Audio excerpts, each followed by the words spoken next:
Hello শিক্ষার্থীরা, আশা করি তোমরা সকলে অনেক ভালো আছো এবং সুস্থ আছো। তো চলে আসলাম নতুন আরেকটি ভিডিওতে। যেই ভিডিওতে আমি তোমাদের এসএসসি ফার্স্ট পেপার বইয়ের সাহিত্যের খেলা এবং তোমাদের বিলাসী শরৎচন্দ্র চট্টোপাধ্যায়ের এই দুটি গদ্য আমি গদ্য দুইটা সুন্দরভাবে তোমাদের সংক্ষিপ্ত আকারে বুঝিয়ে দেব। আশা করি তোমরা এই ভিডিওটি সম্পূর্ণ দেখলে এই দুইটি গদ্য তোমরা সুন্দরভাবে বুঝে যাবে। তো চলো ভিডিওটি দেরি না করে শুরু করা যাক। তোমরা দেখতে পাচ্ছ আমরা শুরু করছি প্রমোদ চৌধুরীর সাহিত্যের খেলা এই গদ্যটি নিয়ে। তোমরা দেখতে পাচ্ছ ভিডিও স্ক্রিনে এখানে উৎস ও পরিস্থিতি দেওয়া আছে। প্রমোদ চৌধুরী সাহিত্যের খেলা প্রবন্ধটি তার প্রবন্ধ সংগ্রহ বই থেকে নেওয়া হয়েছে। তাহলে তোমরা এটা বোঝো প্রথমেই এই গদ্যটি কোথা থেকে নেওয়া হয়েছে? সাহিত্যের খেলা প্রবন্ধটি থেকে, প্রবন্ধ সংগ্রহ বই থেকে এটি সংগ্রহ করা হয়েছে। এটি সর্বপ্রথম প্রকাশিত হয় তার সম্পাদিত সবুজপত্র পত্রিকায় শ্রাবণ 1322 বঙ্গাব্দ 1915 খ্রিস্টাব্দ সংখ্যায়। এটি বাংলা 1322 বঙ্গাব্দে এবং ইংরাজিতে 1915 খ্রিস্টাব্দে সর্বপ্রথম প্রকাশিত হয় সবুজপত্রে। তারপর দেখো মূল বক্তব্য। এই যে তোমার সাহিত্যের খেলা এই প্রবন্ধটির মূল বক্তব্য এখানে দেওয়া আছে। সাহিত্যের খেলা প্রবন্ধে সাহিত্যের প্রকৃত স্বরূপ ও তার উদ্দেশ্য এবং সাহিত্যকদের যথার্থ করণীয় সম্পর্কে আলোচনা করা হয়েছে এই প্রবন্ধে। প্রাবন্ধিক বিষয়টিকে সহজভাবে তুলে ধরার জন্য সাহিত্যকে খেলার সাথে তুলে ধরেছেন। তাইলে সাহিত্যকে কেন খেলার সাথে তুলে ধরেছেন? প্রাবন্ধিক বিষয়টিকে সহজভাবে তুলে ধরার জন্যই তিনি খেলার সাথে তুলনা করেছেন।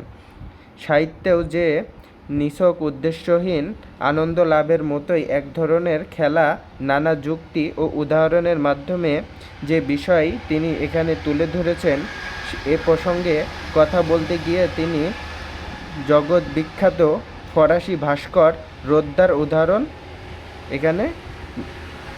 এখানে দিয়েছেন। তিনি যখন এই প্রসঙ্গে কথা বলতেন তখন তিনি জগৎ বিখ্যাত ফরাসি ভাস্কর রোদ্দার উদাহরণ দিয়েছেন এই প্রবন্ধে।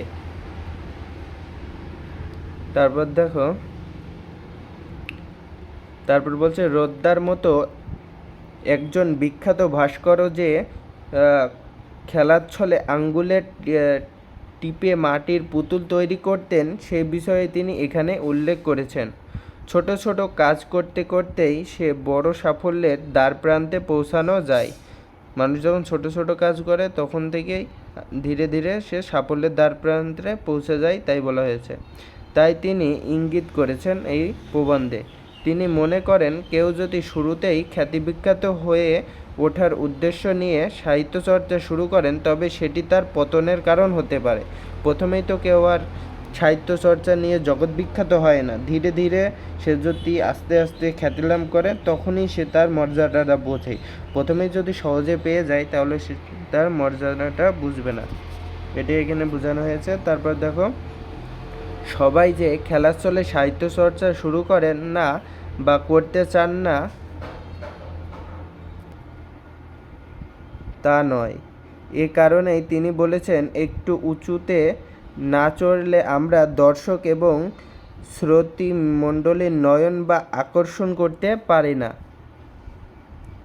তারপর দেখো, তার মতে একটি বিশেষ অবস্থানে না গেলে কেউ আমাদের গুরুত্ব দেয় না। মানুষের একটি স্বভাবজাত প্রবণতা হলো অন্যের কাছে নিজেকে গুরুত্বপূর্ণভাবে তুলে ধরা, আর এভাবে নিজেকে তুলে ধরে অন্যের দৃষ্টি আকর্ষণ করার জন্যই অনেকে সাহিত্যচর্চা শুরু করেন। যখন একজন মানুষ অন্য একজনের কাছে নিজেকে গুরুত্বপূর্ণ তুলে ধরেন তখনই লেখকের দৃষ্টিতে বলছেন, তখন সে সাহিত্যচর্চা শুরু করেন। তারপর দেখো, কিন্তু এক্ষেত্রে যখন তারা কাঙ্ক্ষিত সাফল্য বা খ্যাতি পান না তখন তাদের সাহিত্যচর্চা বন্ধ হয়ে যান। কিন্তু তারা যখন এই বিষয়ে পারদর্শী নয়, তারা যখন দেখে তারা সাফল্য বা খ্যাতি লাভ করতে পারছে না তখন তারা সাহিত্যচর্চা বন্ধ করে দেয়। তাই প্রাবন্ধিক সাহিত্যের উদ্দেশ্য সম্পর্কে বলেছেন, সাহিত্য রচনা করতে হবে মনের আনন্দে। সাহিত্য রচনা করতে হবে অন্যের জন্য নয়, কারুকে নিজের গুরুত্ব তুলে ধরার জন্য নয়, নিজের মনের আনন্দে সাহিত্য রচনা করতে হবে, কারো মনোরঞ্জনের জন্য নয়। নিজের মনের আনন্দের জন্য সাহিত্য চর্চা করলে সে ধীরে ধীরে নিজে থেকেই অন্যের কাছে স্মরণীয় হয়ে যাবে। কারণ কারো মনোরঞ্জনের জন্য সাহিত্য রচিত হলে সাহিত্যিক নিজে সেখানে খেলা না করে অন্যের জন্য খেলনা তৈরি করতে বসেন, যা দীর্ঘ সময় কারো মনোরঞ্জন করতে পারে না। শিশুদের খেলনার মতোই দুদিন পর তা পরিত্যক্ত হয়ে যায়।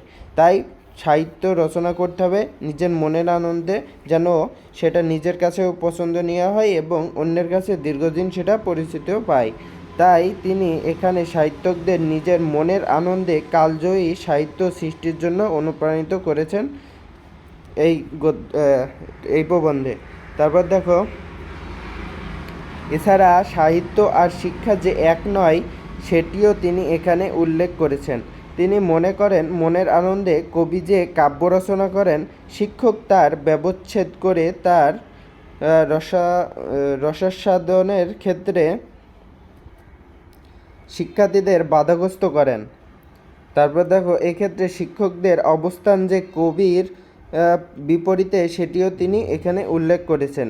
এ কারণেই কবির প্রতি মানুষের মধ্যে ইদানিং যে অনাগ্রহ দেখা যায় তার জন্য তিনি প্রাতিষ্ঠানিক আর শিক্ষকদেরই দায়ী করেছেন। আবার সাহিত্য সৃষ্টিকে তিনি পৃথিবী সৃষ্টির অনুরূপ বলেও আখ্যায়িত করেছেন এই প্রবন্ধে। কেননা সৃষ্টি তার কোনো বিশেষ উদ্দেশ্য বা অভাব থেকে এই পৃথিবী সৃষ্টি করেননি। তিনি এই পৃথিবী সৃষ্টি করেছেন কেবল খেলার জন্য, আর সেই খেলা থেকে আনন্দ লাভের জন্য।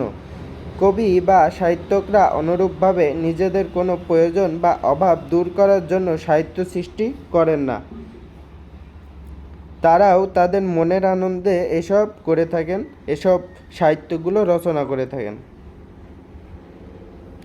তারপরে দেখো, নামকরণ। সাহিত্যের খেলা প্রবন্ধটির নামকরণ করা হয়েছে এর অন্তর্নিহিত বক্তব্যের উপর ভিত্তি করে।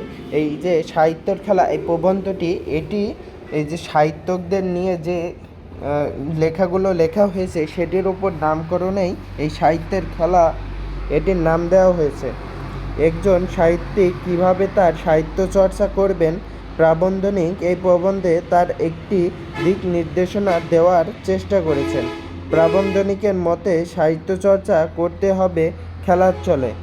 বিশেষ কোনো ফল লাভের উদ্দেশ্যে নিয়ে সাহিত্য চর্চা করলে তাতে ব্যর্থ হওয়ার সম্ভাবনাই বেশি থাকে। তাই এই সাহিত্য সৃষ্টির সময় একজন সাহিত্যিকের মধ্যে নিষ্ফল খেলার মনোভাব থাকতে হবে। একই সাথে সাহিত্যের নামে অন্যের মনোরঞ্জনের জন্য খেলনা বানানো যাবে না।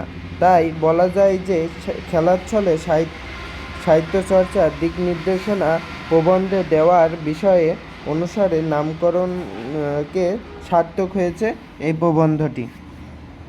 তারপর দেখো, রূপশ্রেণী। সাহিত্যের খেলা বাংলা সাহিত্যের একটি গুরুত্বপূর্ণ ও সার্থক একটি প্রবন্ধ। তারপর দেখো, ভাষারীতি। সাহিত্যের খেলা প্রবন্ধে প্রমিত রীতি ব্যবহার করা হয়েছে। এই প্রবন্ধটি প্রমিত ভাষায় লেখা হয়েছে। এখন শরৎচন্দ্র চট্টোপাধ্যায়ের এই বিলাসী এই গদ্যটি নিয়ে আমরা আলোচনা করব। সংক্ষেপে তোমাদের মাঝে উপস্থাপন করব যেন তোমরা বিভ্রান্ত না হও, খুব সহজেই তোমরা বুঝে যেতে পারবে, এরকম ভাষায় তোমাদের আমি এটি বুঝিয়ে দেব। তো চলো এখন শরৎচন্দ্র চট্টোপাধ্যায়ের বিলাসী গদ্যটি শুরু করা যাক। তোমরা দেখো, উৎস ও পরিচিতি। গল্পটি প্রথম প্রকাশিত হয় ভারতী পত্রিকায় 1325 বঙ্গাব্দের 1918 খ্রিস্টাব্দে বৈশাখ সংখ্যায়। এই যে বিলাসী এই গল্পটি প্রথম প্রকাশিত হয়েছিল ভারতীয় পত্রিকায় 1325 বঙ্গাব্দের 1918 ইংরাজি খ্রিস্টাব্দে এটি সংখ্যায় প্রকাশিত হয়। তারপর দেখো মূল বক্তব্য। বিলাসী গল্পে মৃত্যুঞ্জয় ও বিলাসী নামের দুই মানবীর অসাধারণ প্রেমের কাহিনী তুলে ধরা হয়েছে। সেখানে উচ্চবংশীয় মৃত্যুঞ্জয় নিম্নবর্ণের বিলাসীর সেবা শুশ্রূষায় সুস্থ হয়ে ওঠে। এ নিয়ে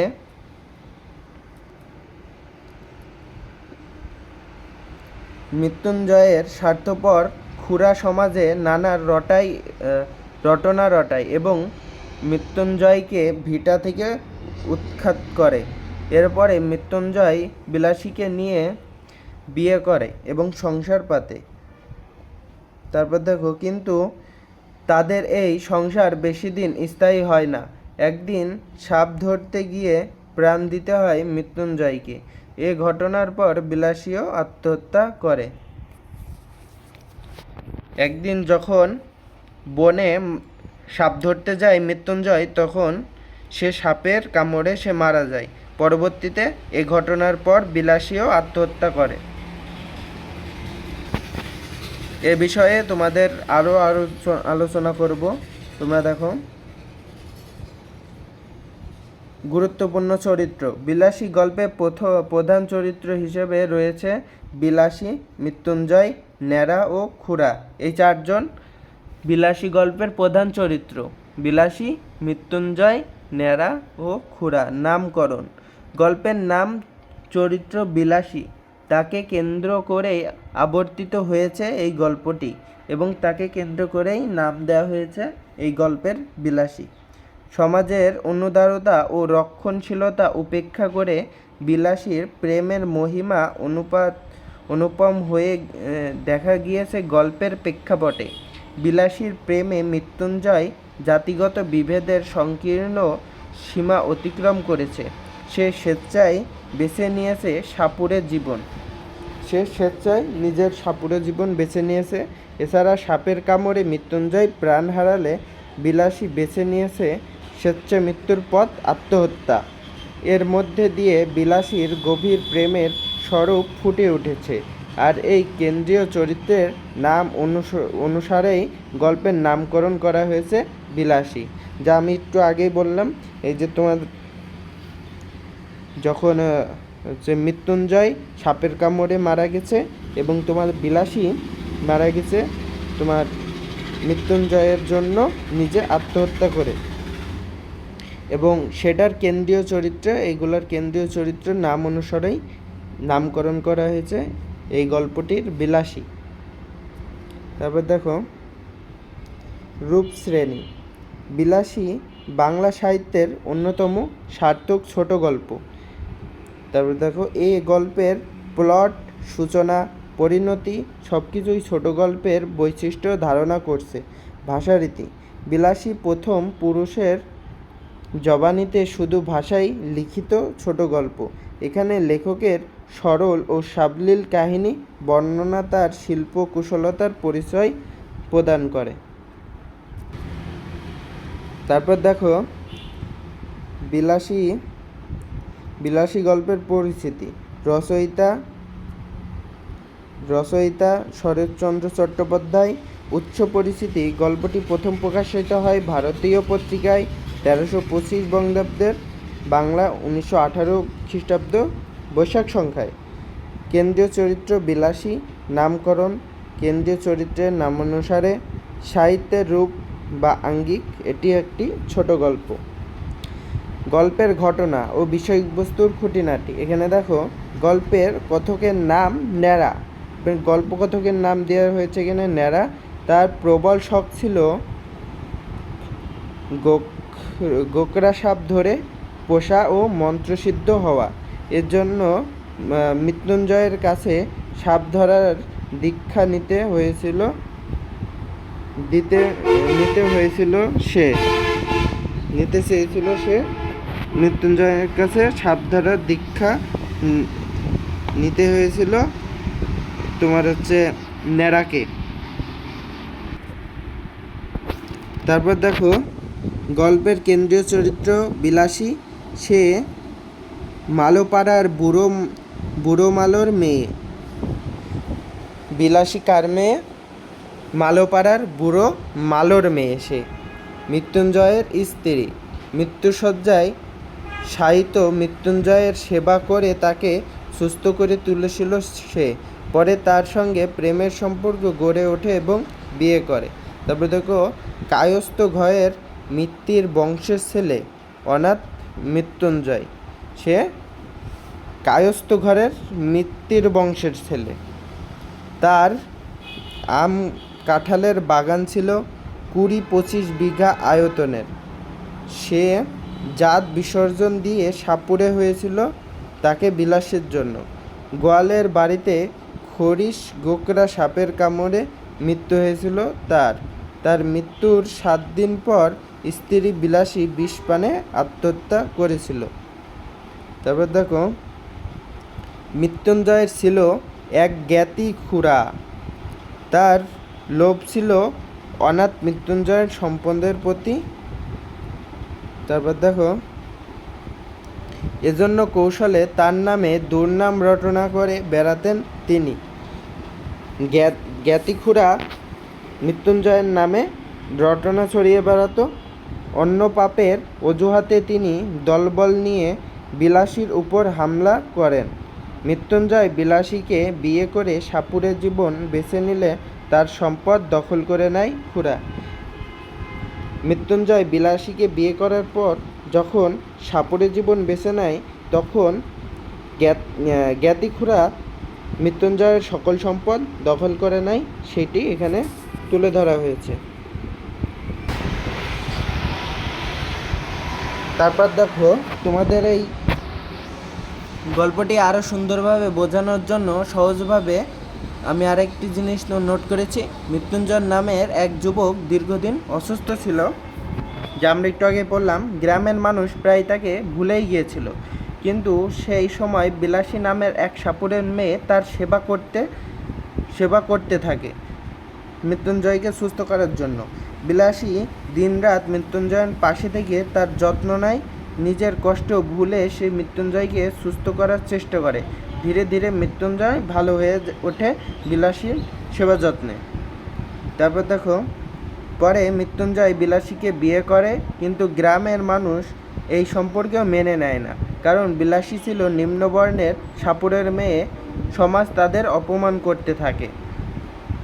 তারপর দেখো, একসময় গ্রামের লোকজন মৃত্যুঞ্জয় ও বিলাসীর উপর অত্যাচার করতে শুরু করে এবং তাদেরকে গ্রাম ছাড়তে বাধ্য করে গ্রামবাসীরা। এরপর তারা সাপ ধরা ও সাপ খেলা দেখিয়ে জীবিকা নির্বাহ করা শুরু করে। তারপর দেখো, একদিন সাপ ধরতে গিয়ে মৃত্যুঞ্জয় সাপের কামড়ে মারা যায়। মৃত্যুঞ্জয়ের মৃত্যুর পর বিলাসী গভীর দুঃখে ভেঙে পড়ে। পরে সে আত্মহত্যা করে মারা যায় বিলাসী। তারপর দেখো, গল্পের মূল ভাব। এই গল্পের লেখক দেখিয়েছেন সত্যিকারের ভালোবাসা জাতপাত মানে না। সমাজের অনেক সময় নিষ্ঠুর হয়, সমাজের লোকজন অনেক সময় নিষ্ঠুর হয়। মানবতা সবচেয়ে বড় বিষয়। তারপরে লেখক দেখিয়েছেন কুসংস্কার ও সামাজিক বৈষম্য মানুষের জীবন নষ্ট করে দেয়, যা এখানে বিলাসী ও মৃত্যুঞ্জয়ের সঙ্গে ঘটেছে। তার গ্রামবাসী ও সমাজ তাকে তার গ্রাম থেকে বের করে দেয়। পরবর্তীতে তাদের এই দুর্দশার শিকার হতে হয় এবং মৃত্যুঞ্জয় মারা যায় এবং পরবর্তীতে বিলাসীও আত্মহত্যা করে মারা যায়। এই সম্পূর্ণ বিষয়বস্তুটি এই গল্পতে দেখানো হয়েছে।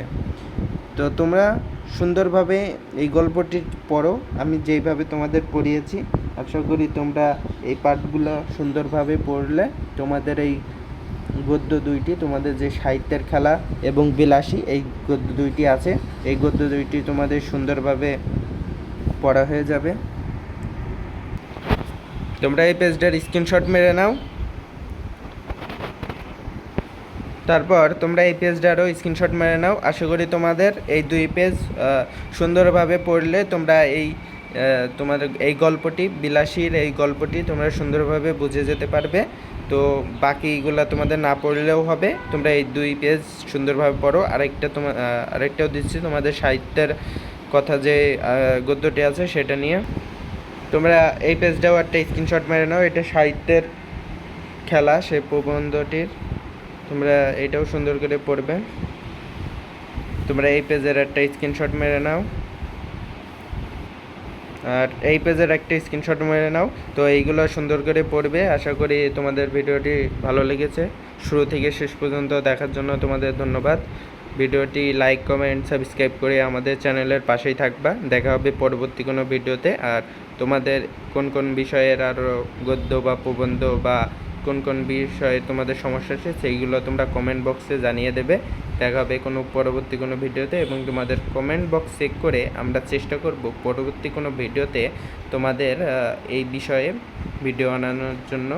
আশা করি তোমরা অনেকে জানো, তোমরা যে কমেন্টগুলো করো সেগুলো দেখেই আমরা ভিডিওগুলো উপস্থাপন করে থাকি। তো তোমরা অবশ্যই লিখবে, আমরা সবাই চেক করে এই ভিডিওগুলো উপস্থাপন করে থাকি এবং তোমাদের মাঝে আনার চেষ্টা করে থাকি। তো আশা